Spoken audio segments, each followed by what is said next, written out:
الناس داخلون और ভারতের রাজধানী দিল্লি শহর যেই ভারতের রাজধানী দিল্লি শহরের ভিতরে একটা মিনার লাগানো আছে বড় করে। মিনারটার নাম হলো কুতুব মিনার। এই মিনারটা কার নামে? বড় কুতুব মিনার কুতুবউদ্দিনের নামে।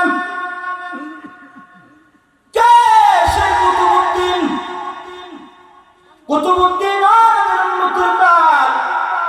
এই কুতুবউদ্দিন আল্লাহর ওলি ইন্তেকাল হওয়ার আগে খাদেমকে ডাক বলো, খাদেম আমি যখন ইন্তেকাল করব, দুনিয়া থেকে বিদায় হয়ে চলে যাব, এই ভারতের ভিতরে হাজার হাজার লক্ষ লক্ষ উলামায়ে কেরাম একত্রিত হবে, আমার জানাজা পড়াইতে চাইবে, আমার জানাজায় উপস্থিত হবে। অতএব খাদেম আমার ইন্তেকালের পর আমার জারে তারে দিয়া তুমি জানাজা পড়াইবা না। অতএব আমি যখন ওসিয়ত করে যাই, আমার পক্ষ থেকে কথাগুলো তুমি বলবা। আমার যখন ইন্তেকাল হয়ে যাবে, আমার গোসল করাইয়া কাফন পরাইয়া খাটের মধ্যে শুয়াইবা। আমি কুতুবউদ্দিনের ইন্তেকালের খবর সারা ভারতের মধ্যে ছড়ে যাবে, আর আমাকে দেখার জন্য, জানাজা পড়ানোর জন্য, জানাজা শরীফ পড়ার জন্য হাজার হাজার মুসলমান আসবে, আলেমরা আসবে। অতএব জনতার হাজার হাজার আলেমের ভিতরে তুমি আমার পক্ষ থেকে দাঁড়াইয়া কথাটা বলে দিও যে কুতুবউদ্দিন একটা নসিহত করে গেছে, এই কুতুবউদ্দিনের জানাজা ওই ব্যক্তি পড়াবে যার ভিতরে 4টা গুণ থাকবে, যার ভিতরে 4টা গুণ আছে। ওই ব্যক্তি দেরি করিও না, তাড়াতাড়ি করিয়া আমার জানাজা পড়াইয়া দাও, এই কুতুবউদ্দিনের জানাজা পড়াইয়া দাও। কুতুবউদ্দিন ইন্তেকালের পূর্বে 2টা ওসিয়ত করে গেলেন।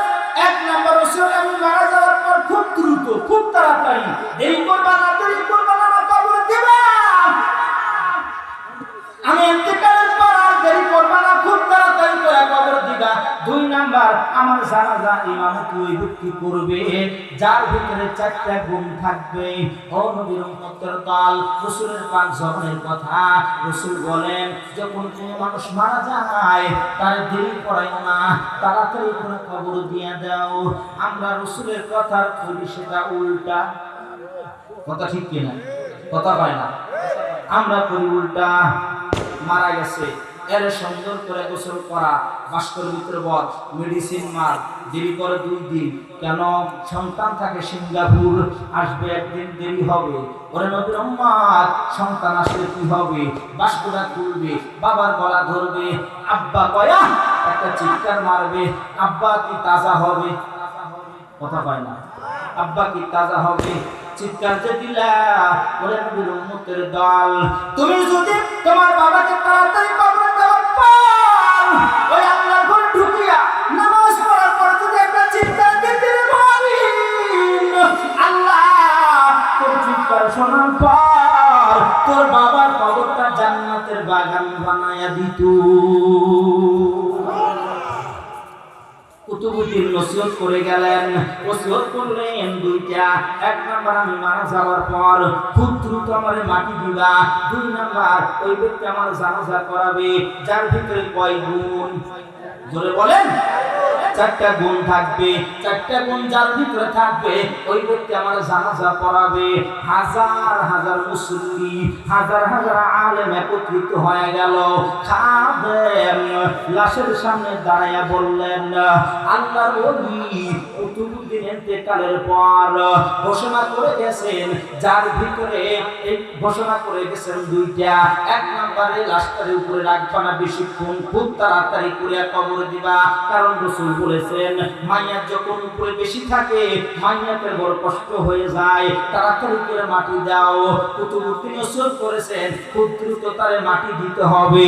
2 নাম্বার, ওই ব্যক্তি জানাজা ইমামতি করবে যার ভিতরে 4টি গুণ পাওয়া যাবে।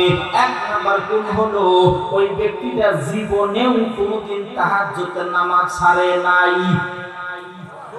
আর জোরে বল, জীবনেও তাহাজ্জুদের নামাজ ছাড়ে নাই। 2 নাম্বার গুণ, আসরের 4 রাকাত ফরজ নামাজের আগে 4 রাকাত সুন্নাত আছে। এই আসরের 4 রাকাত ফরজ নামাজের আগে আসরের 4 রাকাত সুন্নাত আছে, যেটা পড়লে সওয়াব হয়, না পড়লে গুনাহ হয় না। এই জীবনেও 4 রাকাত আসরের ফরজের আগে 4 রাকাত সুন্নাত ছোটে নাই। 3 নাম্বার গুণ হলো এই ব্যক্তি চলার জীবনে মিথ্যা কথা বলে নাই। 4 নাম্বার গুণ, এই চক্ষু দিয়ে জীবনে কোনোদিন বেগানার দিকে তাকায় নাই। এই 4টে গুণ যে ব্যক্তির মধ্যে থাকবে, ওই ব্যক্তি আমার জানাজা নামাজ পড়াবে। এই ঘোষণা খাদেম দেওয়ার সাথে সাথে পুরা লক্ষ লক্ষ আলেম সমাজ জনতার মুসলমানের জায়গায় সমস্ত মানুষেরা আলেমরা লবণের মতো দুর্বল হয়ে গেছে। পানির ভিতরে, লবণের ভিতরে পানি পড়লে লবণ তাজা হয় না, ভুলে যায়, কথা কয় না। খাদেম যখন এই ঘোষণা দিছে যে ব্যক্তির ভিতরে 4টে গুণ থাকবে, ওই ব্যক্তি কুতুবউদ্দিনের জানাজা ইমামতি করবে। 1 নাম্বার গুণ কি? জীবনে তাহাজ্জুদ ছাড়ে নাই, জীবনেও না। সব গুনাহ কই ধাক্কা ধুকায়া 5 দিন 7 দিন 1 মাস নেওয়া যায়, ধাক্কা ধুকায়া, কিন্তু জীবনেও ছাড়ে নাই। একটা দিনের কথা নাকি। 2 নাম্বার গুণ হলো আসরের ফরজ নামাজের আগে কয় রাকাত সুন্নাত, এটা পড়লে সওয়াব আছে, না পড়লে, কিন্তু এই আসরের 4 রাকাত সুন্নাত জীবনেও তার ছোটে নাই, সোজা কথা নাকি। 3 নাম্বার গুণ হলো জবান দিয়া জীবনে কোনদিন মিথ্যা কথা বলে নাই। 4 নাম্বার গুণ, এই চক্ষু দিয়ে বেগানা নারীর দিকে কোনোদিন তাকায় নাই।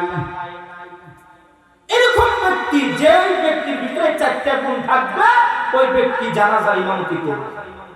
খাদেম ডাকতে বলে, ভাই কেন দেরি করো?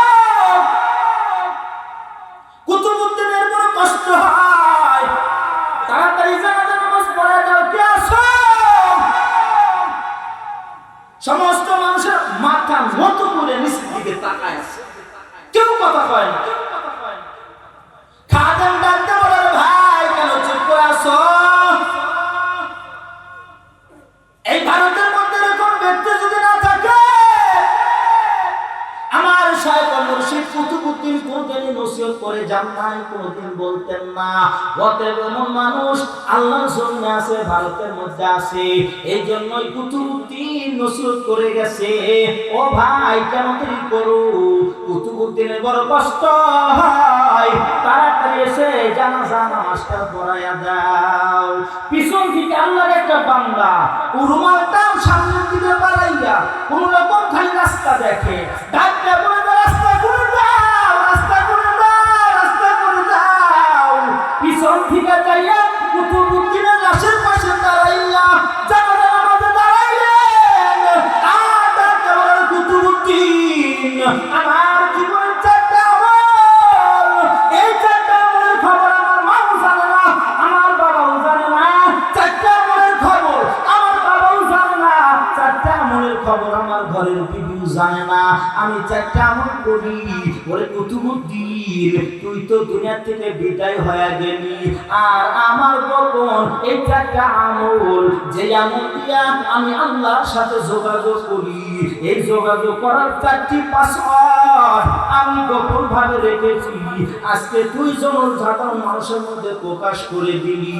ওই ব্যক্তি নামাজ পড়াইলেন, উনি কেউ না কেউ না রে বাবা, উনি ছিলেন ভারতের রাষ্ট্র পরিচালনাকারী বাদশাহ আলতামাস। একদিকে বাদশাহ আলতামাস রাষ্ট্র পরিচালনাকারী, অপরদিকে জীবনে কোনদিন তাহাজ্জুদের নামাজ ছাড়ে নাই। কি ভাবেন? ভারতের রাষ্ট্র পরিচালনাকারী, রাষ্ট্র পরিচালনাকারী, তারা আমল জীবনে কোনদিন তাহাজ্জুদের নামাজ ছাড়েন নাই। দুই নাম্বার একদিকে ভারতের রাষ্ট্র পরিচালনাকারী, দুই নাম্বার এদিকে আসরের ফরজ নামাজের আগে 4 রাকাত সুন্নাত কোনদিনও ছাড়েন নাই। ওদিকে ভারতের রাষ্ট্র পরিচালনাকারী, এদিকে জবানে জীবনে কোনদিন মিথ্যা কথা বলেন নাই। ওদিকে ভারতের রাষ্ট্র পরিচালনাকারী জীবনে চক্ষু দিয়ে কোনদিন বেগানার দিকে তাকান নাই।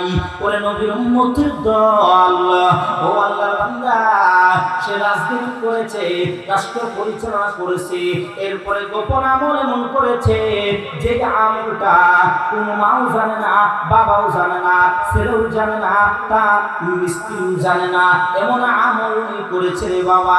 তার কুতুবুদ্দিন এই আমলটা প্রকাশ করে দেওয়ার পর অনেক ছিলেন ভারতের রাষ্ট্রের নায়ক, নাম হলো বাদশাহ আলতামাস, অন্য কিতাবে লিখেছেন ওনার নাম হলো বাদশাহ ইলতুমিয়াস।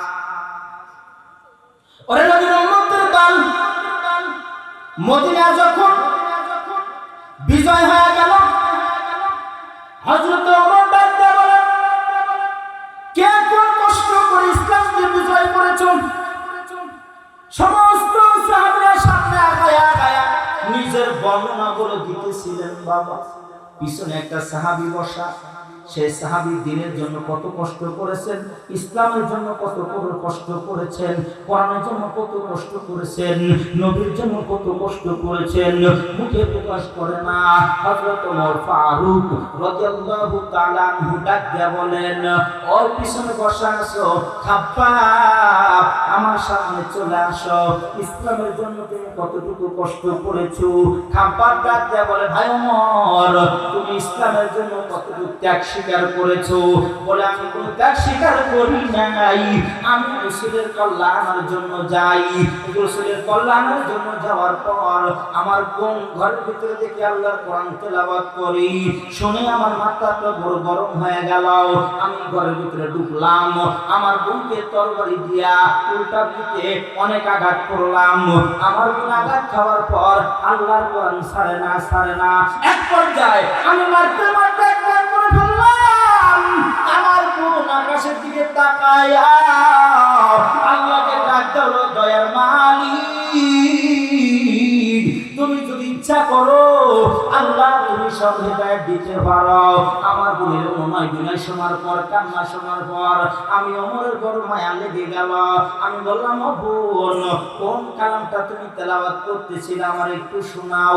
বোন ডাক দিয়ে বলো, ভাই তুমি তো হলো নাপাক, এই আল্লাহর কালাম তোমার হাতে দেওয়া যাবে না। হযরত ওমর ফারুক রাদিয়াল্লাহু তাআলা আনহু ডাক দিয়ে বলেন, ও বোন, এই কালামটা এত সুন্দর, আর এই কালামটা যার উপরে নাযিল হয় সে যেন আরো কত সুন্দর। হযরত ওমর ডাক দিয়ে বলে, বোন, এটা কার উপর নাযিল হয়েছে?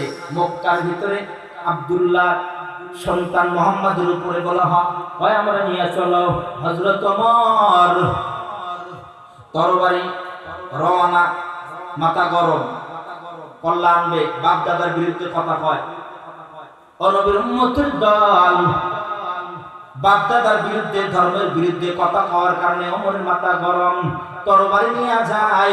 বৃহস্পতিবার রাতে আল্লাহর নবী দোয়া করেছেন আল্লাহর কাছে, আল্লাহ মক্কার ভিতরে দুইটা ওমর আছে, আল্লাহ যে কোনো একটা ওমরকে আল্লাহ তুমি ইসলামের জন্য কবুল করে নাও।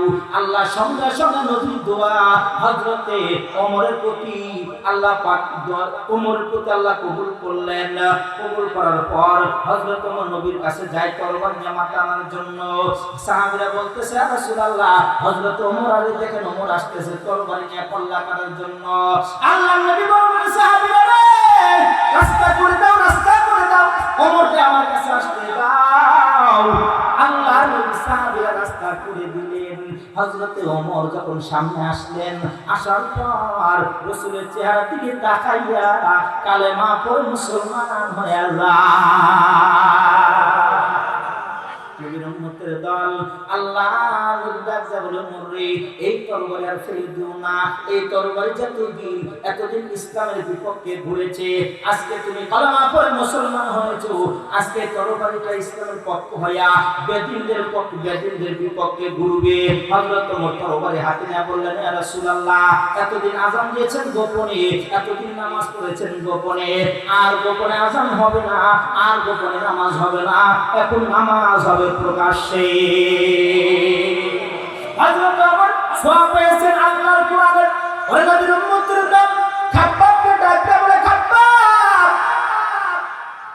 তুমি বলো তোমার জিহ্বার ভিতরে বড় বড় আলাদা গোশতের টুকরা দেখা যায়, বলো তো কতদিন যাবত তোমার জিহ্বার ভিতরে টিউমার হয়েছে? হযরত ওমর দুটো চোখের পানি ছেড়ে ডাকতে বলে, খলিফাতুল মুসলিমিন হযরত ওমর, আমার জীবনে কোনোদিন জিহ্বার ভিতরে টিউমার হয় নাই। হযরত খলিফাতুল মুসলিমিন ওমর রাদিয়াল্লাহু তাআলা ডাকতে বলে, ও খাব্বাব, তাহলে তোমার জিহ্বার ভিতরে বড় বড় কেন আলাদা গোশতের টুকরা দেখা যায়? খাব্বাব দুটো চোখের পানি ফেলে আর ডাকতে বলে, ওমর, আমি যখন আমার মায়ার নবীর হাত ধরে কালেমা পড়েছিলাম, আমার এলাকার মানুষ আমাকে দেখতে পারে নাই, আমার হাতের ভিতরে পায়ের ভিতরে রশি বাঁধিয়া আমার জঙ্গলে টেনে টেনে জঙ্গলার ভিতরে নিয়ে গেছে। নেওয়া যাওয়ার পর ওই গাছের তাজা কাটা একবার আমার জিহ্বার ভিতরে ঢুকায়, আবার জিহ্বার ভিতরে বের করে। ওরে ওমর, আমি সহ্য করতে পারি না, আর ডাকতে বলে, খাব্বাব, যদি বাঁচতে চাও ওই মুহাম্মদের কলেমাটা তুমি ছেড়ে দাও। আমি বলেছিলাম, আমার জিহ্বা কেন রে, আমার কলিজার ভিতরে যদি আঘাত করা হয়, আমার কলিজা যদি ছিঁড়ে যায়, আমি যে কলেমা পড়েছি এই কলেমা কোনদিন ছাড়তে রাজি না। ওই কাফেররা আমার ছাড়ে নাই।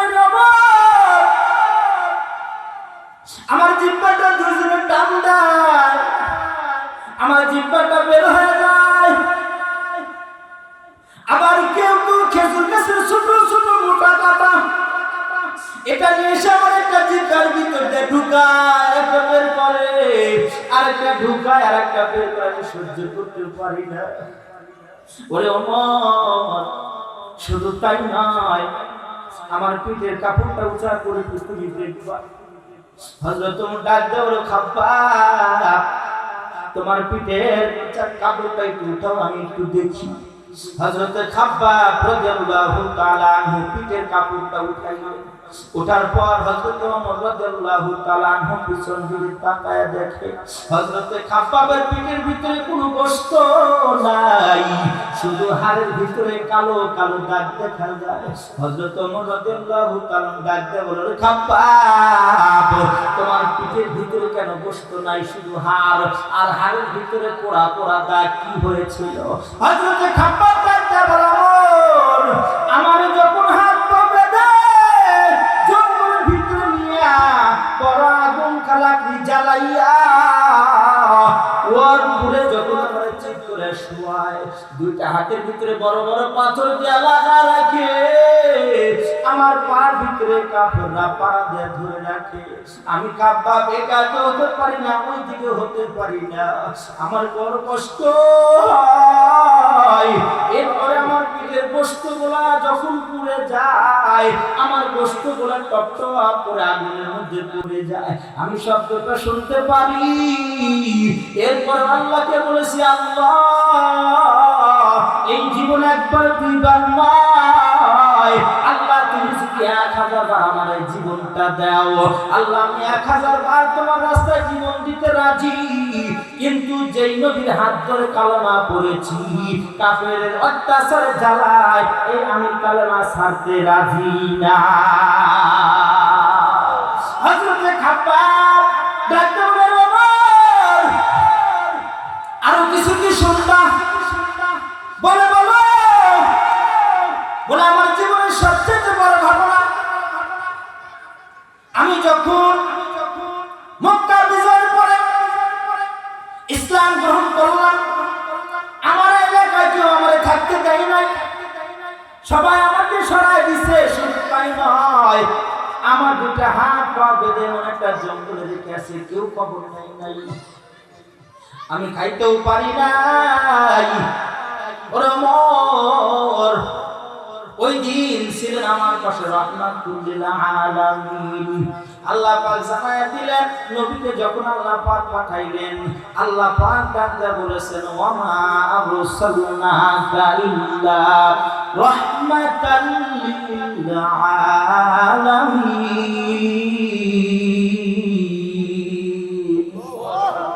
এই কালামে জিন্দা কোরআনে হাকিম, হিকমতে উলায়া জালাস্তু কদিম, জামিউল ইলম ফিল কোরআনে হাকিম, তাকাসারাত আনহু আফহামুর রিজালিন, বাহা কোরআন কালামুল্লাহ বাশারু কদিমাস্তি নাইনু। ওরে নবীর উম্মতের দল, রাহমাতুল লিল আলামিন, মায়া নবী কত দয়ার নবী, যে নবীকে আল্লাহ পাক হাবিবুল্লাহ বলেছেন, যিনি আল্লাহর বন্ধু। মুসা কালিমুল্লাহ কালিমুল্লাহ বলেছেন। কালিমুল্লাহ কাকে বলা হয়? হাবিবুল্লাহ কাকে বলা হয়? কালিমুল্লাহ বলা হয়। যে নবী আল্লাহর সাথে জোর করে কথা কয় তারে কালিমুল্লাহ বলা হয়। আর হাবিবুল্লাহ কাকে বলা হয়? হাবিবুল্লাহ আল্লাহ যে নবীর সাথে জোর করে কথা কয়। আল্লাহ পাক জানাই দিলেন, হাবিবুল্লাহ আপনাকে আমি দুনিয়ার ভিতরে বিশ্বের ভিতরে প্রেরণ করেছি রহমত স্বরূপ, রহমত হিসাবে। আল্লাহ জানাই দিলেন, আপনাকে আমি রহমত স্বরূপ নাযিল করে রহমত স্বরূপ প্রেরণ করেছি। মায়ার নবী, দয়ার নবী, খাব্বাবের কথাটা রাখলাম রে বাবা। মায়ার নবী রাস্তা দেয় কেমন? মায়ার নবী একটু যে বলাই, মায়ার নবী দয়ার নবী রাস্তা দিয়ে যায়, দেখতে পারে গাছের সাথে একটা হরিণ বাঁধা। ইহুদি হরিণটাকে ধরেছে, জবাই করে খাবে। মায়ার নবী হঠাৎ ওই রাস্তা দিয়ে রওনা করেছে। মায়ার নবী যাওয়ার পর হরিণটা মাথা নাড়া নাড়া নবীকে সালাম দেয়। সালাম দেওয়ার পর নবী দাঁড়ায় গেলেন, দেখে হরিণের চক্ষু দিয়া পানি। ডাকতে বলে, হরিণ এইখানে বাধা কেন, তোমার চোখ দিয়ে পানি বের হয়? হরিণে ডাকতে বলে, ইয়া রাসূলুল্লাহ, ইয়া হাবিবাল্লাহ, আপনি হলেন রাহমাতুল লিল আলামিন, আপনি জগতের রহমত স্বরূপ আল্লাহ পাঠাইছেন। এই ইহুদি আমাকে 2 দিন যাবত এখানে আটকে রাখছেন, আমাকে ছেড়ে দেন না, জবাই করে খাবেন। ইয়া রাসূলুল্লাহ, ইয়া হাবিবাল্লাহ, গত কয়েকদিন আগে আমার গর্ভের থেকে 2টা বাচ্চা হয়েছে। বাচ্চাগুলো জঙ্গলে রেখেছি। বাচ্চাগুলো আজ পর্যন্ত ঘাস খাওয়া শেখে নাই, তুলে কিছু খাওয়া শেখে নাই। আমার রাসূলুল্লাহ, আমার কলিজাটা তো ফেটে যায়, আমার বুকটা বড় ব্যথা করে। 2টা বাচ্চা জঙ্গলে রাখছি, 2টা বাচ্চা এখন পর্যন্ত 2 দিন যাবত দুধ খাওয়াইতে পারি নাই। ইয়া রাসূলুল্লাহ, ইয়া হাবিবাল্লাহ, যদি আপনি একটু সুপারিশ করে আমাকে ছুটি নিয়ে দেন, আমি একটু জঙ্গলে যাব, আর আমার 2টা বাচ্চারে দুধ পান করা, আমি আবার চলে আসব। রাহমাতুল লিল আলামিন ওই হরিণের কথা শুনে ইহুদিকে ডাকতে বলেন, ইহুদি ভাই, আমি হরিণের জিম্মা হয়ে গেলাম, হরিণটার ছেড়ে দাও। এই হরিণটা জঙ্গলে যাইয়া এই হরিণটার সন্তানদেরকে দুধ পান করাইয়া আবার চলে আসবে। ইহুদি ডাকতে বলে, মুহাম্মদ রে, মক্কার মানুষেরা তোমারে বলে পাগল। আসলে আমি এতদিন বিশ্বাস করতাম না, কিন্তু আজকে দেখি আসলে তুমি পাগল। যে হরিণটার এত কষ্ট করে আটকাইয়া আমি রশিদা গাছের সাথে বেঁধে রাখছি, এই হরিণটারে তুমি যদি ছেড়ে দাও, এই হরিণটা কি দ্বিতীয়বার আবার এখানে আসবে? রাহমাতুল লিল আলামিন ডাকতে বলে, ইহুদি ভাই, আমি জিম্মা হয়ে গেলাম, এই হরিণটারে যেই তরবারি দিয়ে তুমি জবাই করতা, ওই তরবারিটা রেডি রাখো, আর এই যেই রশি দিয়ে তুমি হরিণের গলায় বাঁধছো, এই রশিটা আমার গলায় বেঁধে দাও, গাছের সাথে বেঁধে রাখো। আমি রাহমাতুল লিল আলামিন বললাম, হরিণটা ছেড়ে দেওয়ার পর আবার হরিণ আমার কাছে চলে আসবে। ইহুদি মনে মনে চিন্তা করে, আব্দুল্লাহ পুত্র মুহাম্মদকে মারার কোনো সুযোগ পাই না, আজকে একটা বিশাল প্লাস পয়েন্ট সুযোগ পেয়ে গেলাম। ইহুদি ব্যক্তি আমার নবীকে আটকে রাখলেন, এরপরে তরবারিটা তার গলায় রাখলেন, আর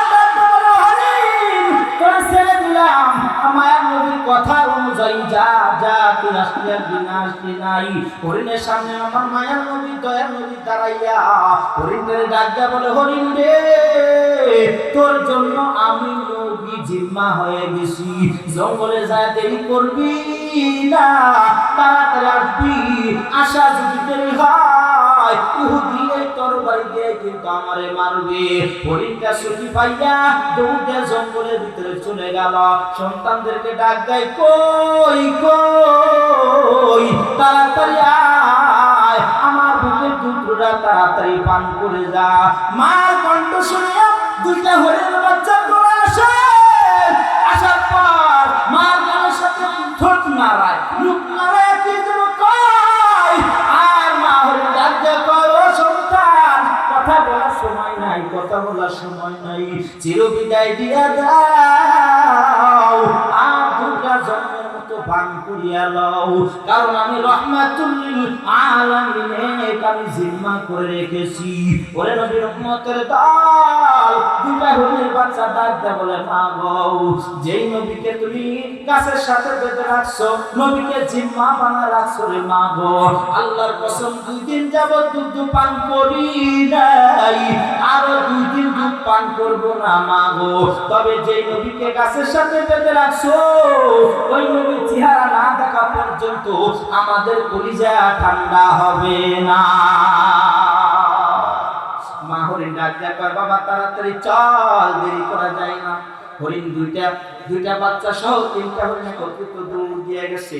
যা দেখে নবী আমার দাঁড়ায় আছে তিনের মতো, আমার নবী তিনের মতো দাঁড়ায় আছে।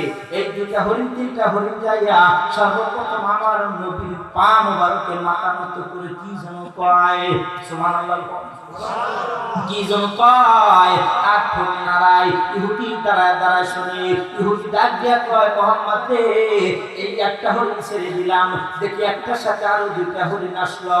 ও মুহাম্মদ রে তোমার কাছে যখন হরিণটা আছে আর তোমার পা মোবারকের কাছে মাথা নাড়াইয়া ঠোঁটটা নাড়াইয়া কি যেন কয়। আমার নবী ডাক দিয়া বলে, ইহুদি ভাই হরিণ 2টা যখন আছে সর্বপ্রথম আমার পা মোবারকের মাথা নত করে আমার সালাম জানাইছি। 2 নাম্বার কথা বলছে, আমার 2টা সন্তান দুধ পান করে আপনার চেহারা না দেখা পর্যন্ত। নবীর উম্মতের দল হরিণ 2টা পাইয়া ইহুদিকে ডাক দিল, ইহুদি ভাই তোমার হরিণটা নাও, এবার আমারে ছেড়ে দাও। ইহুদি ডাক দিল, নবী গো দুনিয়ার ভিতরে গাছে চিহ্ন মাছে চিহ্ন, আপনারা যদি বাঘে চেনে, আপনারা যদি জঙ্গলে হরিণ চেনে, আমি মানুষ হইয়া যদি না চিনি, আমার মতো কপাল পড়ার কেউ নাই। ও মায়ার নবী দয়ার নবী আর দেরি করিয়েন না, তাড়াতাড়ি করিয়া আপনি কালেমা পড়াইয়া দেন। আমি আর জাহান্নামের আসামি থাকতে চাই না, আমি জান্নাতের মেহমান হতে চাই। নবীর সাথে সাথে তার হাত ধরিয়া কালেমা পড়াইয়া দিলেন। জোরে কোন সুবহানাল্লাহ। আউয়ালিন আল আখিরিন বারে সাদকা রাহমাতাল লিল আলামিন সাইয়্যিদুল কাউনাইন খাতামুল মুরসালিন আখির আমদ বুদ ফখরুল আউয়ালিন। আনবির উম্মতের দলের যুবক এখানে যারা বসছেন বাবা একবার চিন্তা করে দেখ, কত মানুষের জানাজা পড়ছি, কত মানুষের জানাজা ইমামতি করেছি, কত মানুষের নামাইছি। ওরে নবীর উম্মতের দল, আমার নবী বড় একা একা, কেউ নাই। আমার নবী আল্লাহ যখন নবুয়ত দান করলেন, আমার নবী ঘরের ভিতরে কান্না করতেছেন। কান্না করার পর খাদিজা ডাক দেয়া বলে, ইয়া রাসূলুল্লাহ আমি একে একে 2টা স্বামী আমি বিদায় করে দিয়েছি, 3য় নম্বরে আপনাকে আমি গ্রহণ করেছি, পছন্দ করেছি। ইয়া রাসূলুল্লাহ আল্লাহ পাক আপনাকে নবুয়ত দিয়েছেন। কথা সংক্ষিপ্ত নিয়ে আসলাম বাবা, বহু লম্বা কথা। আপনি কান্দেন না, আপনি কান্না করেন আর মনে বলেন দিনের দাওয়াত কার কাছে দিব, কে মুসলমান হবে? নবী আমার আমাকে সর্বপ্রথম আপনার হাতে মুসলমান বানাইয়া নেন। ইসলামের ভিতরে সর্বপ্রথম ইসলাম গ্রহণ করেছেন। পুরুষ এবং মহিলার ভিতরে সর্বপ্রথম আম্মা খাদিজা রাদিয়াল্লাহু তাআলা ইসলাম গ্রহণ করেছেন। ইসলাম গ্রহণ করার পর আম্মা জান খাদিজা তার সব সম্পদগুলো নবীকে দান করে দিলেন। পরে নবীর উম্মত দান করলেন। শুধু তাই নয়, এতিম নবী এই রাস্তা দিয়ে যায় আর কোন মানুষ ইট দিয়ে পাথর দিয়ে ঢেলায়। পরে নবীর উম্মতের দল, পরে যুবক এই এতিম নবী খাদিজার মাল মাথা পাইয়া যখন দান করতেছে গরিব সাহাবীদেরকে, আর যখন মুসলমান যখন কাফেরদের জবান বন্ধ হয়ে গেল আর কোনো কথা বলে না, করে নবীর উম্মতের দল নবী আমার জানায়া দেয় দুনিয়াতে যদি কোনো ব্যক্তি যদি এতিম মানুষকে পায়, ওই এতিমের মাথায় হাত দিয়ে যদি দোয়া করে, ওই হাতের মধ্যে যতগুলো চুল থাকবে ওই পরিমাণ নেকি আল্লাহ পাক আমলনামায় দিবে। ওই নবীর উম্মতের দল তুমি বলে এতিম। এখানে যারা বসে আছে অনেকের মা নাই, অনেকের বাবা নাই। ওই নবীর উম্মত সন্তান টেলিফোন করেছে মার কাছে, মা এই তো আগামীকাল ঈদ, আমি বাড়িতে আসবো, মা তোমার জন্য কি মার্কেট করবো বলো। মা ডাক দেয়া বলে সন্তান আমার জন্য কোনো মার্কেট করতে হবে না রে বাবা, যদি পারো তোমার বাবার জন্য কিছু নিয়ে আসো। সন্তান বাবার জন্য কিছু মার্কেট করলেন, মার জন্য মার্কেট করলেন। করে নবীর উম্মতের দল এবার মার্কেট করে মার কাছে ফোন দিল, মা আমি রাত 12টার দিকে বাড়িতে চলে যাব। মা অন্যদিন ঘুমাইছে ঘুমায় নাই, মা খানা খায় নাই। মারে ডাক দিয়ে বলে মা বলো তোমার জন্য কোন জিনিসটা আনবো। মা ডাক দিয়ে বলে বাবা পৃথিবীর ভিতরে দামি স্বর্ণ, এই স্বর্ণ দিয়ে তুই আমারে খুশি করতে পারবি না রে বাবা, অতএব তুই যদি আসো আমারে মা বলে ডাক দিলে এত খুশি হব যে খুশি দেখ দুনিয়াতে কোনো জিনিস দেখ তুই আমারে করতে পারবি না। সন্তান মার জন্য মার্কেট করে বাবার জন্য মার্কেট করে রওনা। ঈদের দিন রাত্রে রওনা হয়েছে, বাবা খেয়ে ঘুমিয়ে পড়লো, মা ঘুমায় না, মা খায় না। নবীর উম্মতের দল মা তাকায় থাকে, ঘড়ি কাটা 11টা বেজে গেল কিন্তু সন্তান আসে না, মা আর ঘুমায় না। একবার লাইট নিয়ে রাস্তায় দেখে, আবার খাটের মধ্যে বসে যায়, বাবা ঘুমায়। দেখতে দেখতে ঘড়ির কাটা 12টা বেজে গেল কিন্তু সন্তান আসে না। মার কলিজার মধ্যে একটা দাগ পড়ে গেল, কি ব্যাপার আমার সন্তান 12টায় আসার কথা, 12টা বেজে গেল আমার সন্তান এখন পর্যন্ত আসলো না। মা খায় নাই, মা ঘুমায় নাই, বাবা ঘুমায়। বাবার ডাক দিয়া ধক্কা দিয়া তোলে, একটু আমার সন্তানের কাছে একটু মোবাইল দাও, দেখো আমার সন্তান কোথায় আছে। বাবা ঘুম থেকে ওঠে, সন্তানের কাছে মোবাইল পড়ে কিন্তু রিং হয় রিসিভ হয় না, রিং হয় রিসিভ হয় না, রিং হয় রিসিভ হয় না। বাবা আবার ঘুমায় পড়লো, মা খায় না, ঘড়ির কাটা 1টা বেজে গেল, মা ঘুমায় না।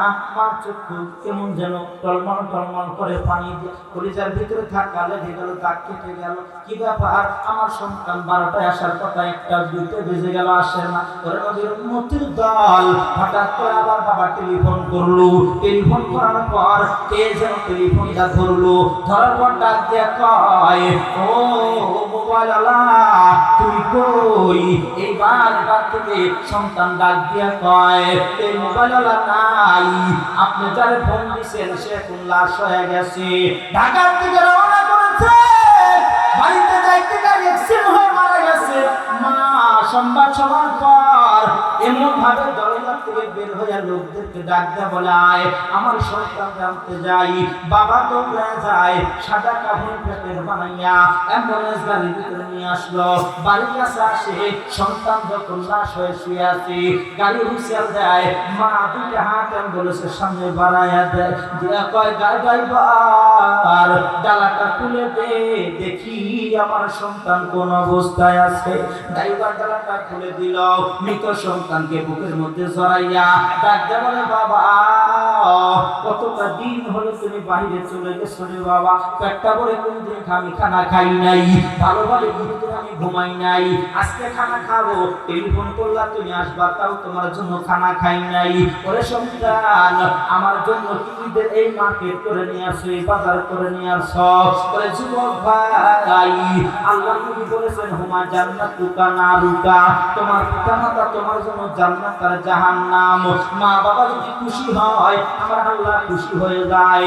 এখানে অনেক মানুষ আছে বাবা, এখানে অনেকের মা নাই বাবা নাই, যেই মা 10 মাস 10 দিন গর্ভে রাখলো আর আমার আপনারে মহব্বত করে মানুষ করলো, ওই মার জন্য একটু মানুষ দাঁড়ায়া যায়। মার জন্য 50,000 টাকা অথবা 20,000 টাকা, বাবার জন্য 20,000 অথবা 50,000 টাকা দান করবেন। ও আল্লাহর বান্দারা, আল্লাহ তো আপনাদের টাকা পয়সা কম দেয় নাই। ও নবী উম্মত, মসজিদের জন্য আল্লাহ নবী বলেছেন মান বানা লিল্লাহি মাসজিদান বানাল্লাহু লাহু বাইতান ফিল জান্নাহ। দুনিয়ার মধ্যে কোন ব্যক্তি আল্লাহর ঘরের জন্য যদি টাকা দান করে, শ্রম দিয়া, ঘাম দিয়া, সার্বিক সহযোগিতা যদি করে, আমার আল্লাহ নবী বলেন আল্লাহ তার জন্য জান্নাতের ভিতরে একটা বালাখানা তৈরি করে দেয়।